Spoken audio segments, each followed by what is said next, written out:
I want to begin with a truth that has been deliberately blurred for decades. Africa was never defeated on the ground. Africa was managed from the air. While flags were raised and independence was declared, control above our heads quietly remained elsewhere. Aircraft crossed our borders without explanation. Surveillance missions operated under the language of cooperation. Drones watched, recorded, and interpreted African realities long before African leaders were briefed on them. This was not accidental, and it was not temporary. It was a system.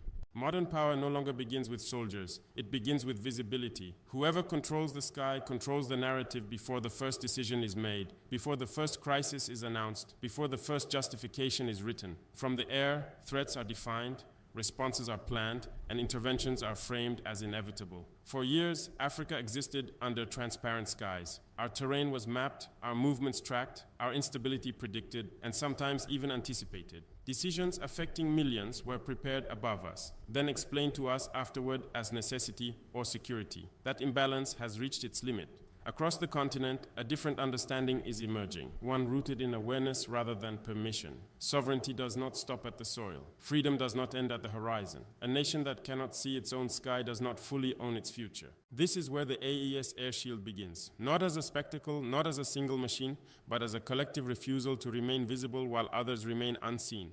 The world may still be adjusting to this reality, but the shift is already in motion. And once the sky changes hands, everything below it follows. To understand why AES Air Shield is necessary, we must be honest about how control of our skies was taken from us without tanks, without declarations, and without resistance we could see clearly at the time. After independence, many African states inherited borders but not full sovereignty. Air defense infrastructure was outdated, fragmented, or deliberately incomplete.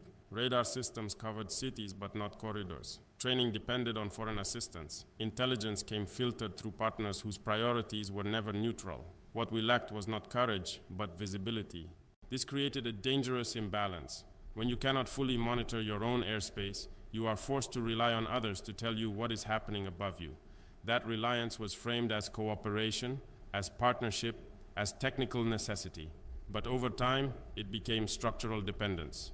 Foreign aircraft began to move with familiarity. Surveillance flights were normalized. Overflights labeled as joint operations became routine. Strategic air corridors were treated less like sovereign territory and more like shared infrastructure. Decisions were made quickly because those making them already had the data. This is how intervention evolves in the modern era. It does not arrive suddenly. It settles in gradually, wrapped in agreements, training missions, and security language that sounds reasonable until you examine who controls the information. Air dominance is not just about jets or missiles. It is about who collects data first, who interprets it, and who decides what qualifies as a threat. Africa was too often excluded from those decisions about itself. We were informed, not consulted, briefed, not empowered. The result was predictability. When instability appeared, external actors already had response plans. When narratives formed, they were shaped before African voices entered the conversation. Sovereignty became reactive rather than directive. AES Air Shield begins by breaking this pattern, not through confrontation but through clarity, not through escalation but through awareness.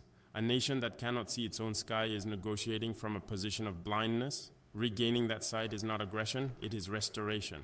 Many people want AES Air Shield to be something simple because simple things are easier to dismiss. A missile system, a foreign-made platform, a single technological breakthrough that can be sanctioned, sabotaged, or discredited. That misunderstanding is convenient, but it is wrong. AES Air Shield is not a product. It is a structure of control. It is the deliberate integration of detection, coordination, and decision-making designed to end Africa's dependence on external visibility. At its core, it begins with awareness. Layered radar coverage that does not rely on one fixed installation, but on mobility and redundancy. Low-altitude detection that accounts for drones and surveillance aircraft, not just traditional jets, systems that can be repositioned, adapted, and protected from political pressure as much as technical attack. But technology alone is not the shift. The deeper change is ownership. AES Air Shield places airspace data in African hands, interpreted by African analysts, guided by African priorities. Information is no longer filtered before it reaches decision makers. Patterns are no longer explained after they are already acted upon. The sky becomes readable in real time, not reconstructed after the fact. Equally important is what this framework avoids. It avoids permanent foreign command integration. It avoids intelligence dependencies disguised as assistance. It avoids the illusion that sovereignty can be outsourced without consequence. Electronic countermeasures are part of this structure, but not for spectacle. The goal is not destruction, the goal is disruption. When unauthorized aircraft lose clarity, when surveillance becomes unreliable, when certainty disappears, power recalculates its risk.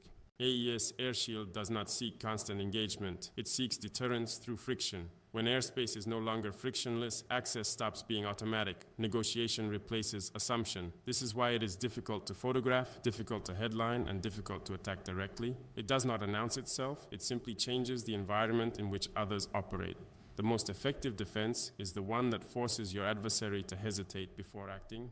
AES Air Shield does exactly that by removing the comfort of invisibility, and once that comfort is gone, the balance begins to shift. If AES Air Shield were insignificant, it would already be loudly discussed, analysts would debate it, media outlets would frame it, and experts would rush to define its limits. That is how harmless developments are treated. What you are seeing instead is restraint, avoidance, and selective silence. And silence at this level is never accidental. For decades, control of African airspace operated on an unspoken assumption. Certain powers moved above our territory with ease, because access had been normalized long ago. Surveillance flights, reconnaissance missions, and strategic overpasses were treated as technical matters rather than political acts. This convenience shaped military planning, intelligence dominance, and diplomatic leverage in ways that rarely required African consent in real time. AES Air Shield quietly disrupts that comfort. It does not challenge it with rhetoric or confrontation, but by changing the operating environment itself. When African states begin to independently track, log, and analyze what moves above them, questions arise that no one is eager to answer. How often was airspace crossed without explicit authorization? How much data was collected without transparent oversight? How many interventions were prepared long before African leaders were consulted? These are not abstract concerns. They touch legitimacy, legality, and credibility. Once raised, they cannot be easily dismissed. This is why the system is framed externally as fragmented modernization rather than coordinated transformation. It is discussed in pieces rather than patterns. Each radar upgrade is treated as isolated. Each air defense adjustment is labeled technical. The architecture is never named as a whole, because naming it would force recognition of a strategic shift already underway. There is another reason for the discomfort. AES Air Shield does not fit the traditional escalation narrative. It is defensive, it is legal, it does not threaten aggression, it simply removes ambiguity. And ambiguity has always been the oxygen of intervention. When foreign operations can no longer rely on speed, silence, and deniability, they must slow down. When airspace becomes politically visible, decisions migrate from operational rooms to diplomatic tables. That transition is costly for those accustomed to acting first and explaining later. Silence then becomes a delaying tactic, but delay does not reverse momentum. It only ensures that when acknowledgement finally comes, adjustment will be unavoidable.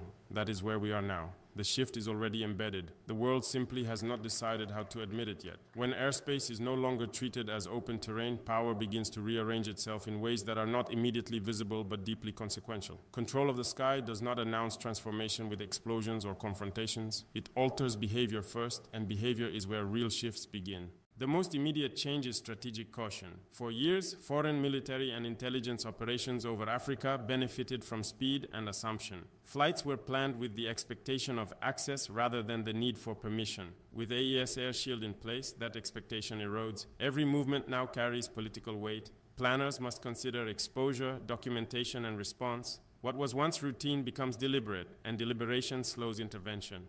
This caution extends beyond the military.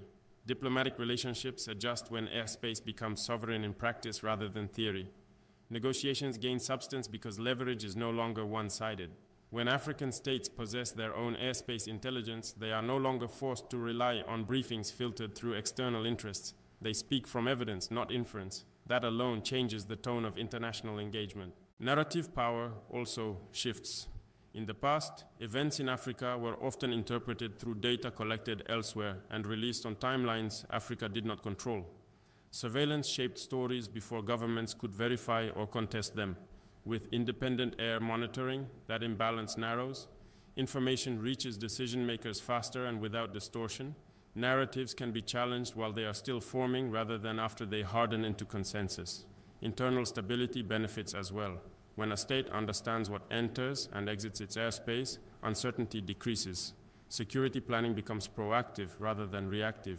Resources are allocated based on verified patterns instead of assumptions applied from outside. This reduces panic-driven decisions and limits the space in which manipulation thrives. Most importantly, intervention itself changes character. It can no longer hide behind technical necessity or silent access. It becomes overt, negotiated, and accountable. That transition introduces political cost, and political cost is the true deterrent in modern geopolitics. AES Air Shield does not seek to dominate the skies. It seeks to normalize African ownership of them. Once that ownership is established, the rules above Africa begin to resemble the rules applied everywhere else. And that normalization is precisely what unsettles those who benefited from the old imbalance.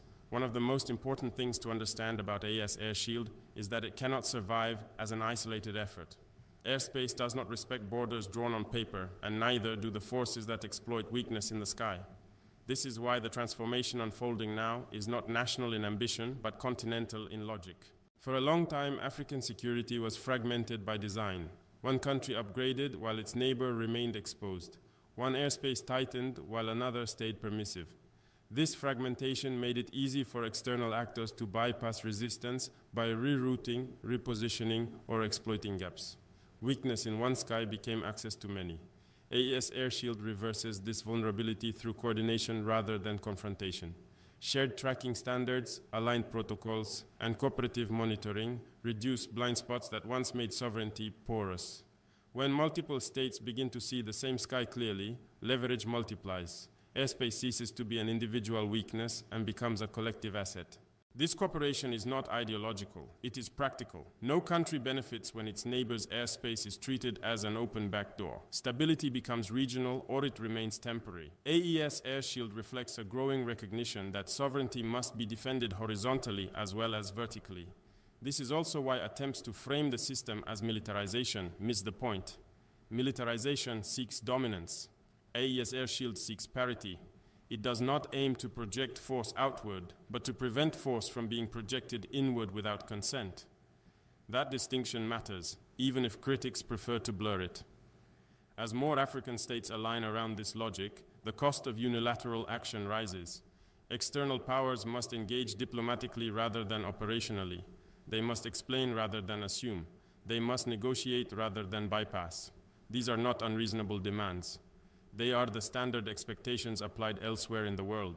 By the time this shift becomes widely acknowledged, it will already be normalized. The question will no longer be whether Africa controls its skies, but why that control was ever treated as optional in the first place. When this moment is examined years from now, it will not be remembered for dramatic announcements or visible confrontation. It will be remembered for a gradual absence that reshaped expectations without drawing attention to itself. The absence of unauthorized flights that once crossed without explanation. The absence of decisions made above African heads and delivered as inevitabilities. The absence of narratives written elsewhere and imposed as facts. These silences will mark the true beginning of balance. Control of the sky does not produce spectacle, it produces dignity. It restores the natural order in which a people understand what moves above them and decide what is acceptable within their own space. That understanding strengthens institutions, steadies diplomacy, and anchors sovereignty where it belongs. The sky does not belong to those who pass through it most often. It belongs to those who live beneath it. Once that principle is restored, power settles back into its rightful place, not in secrecy or dominance, but in legitimacy, and legitimacy, unlike force, endures.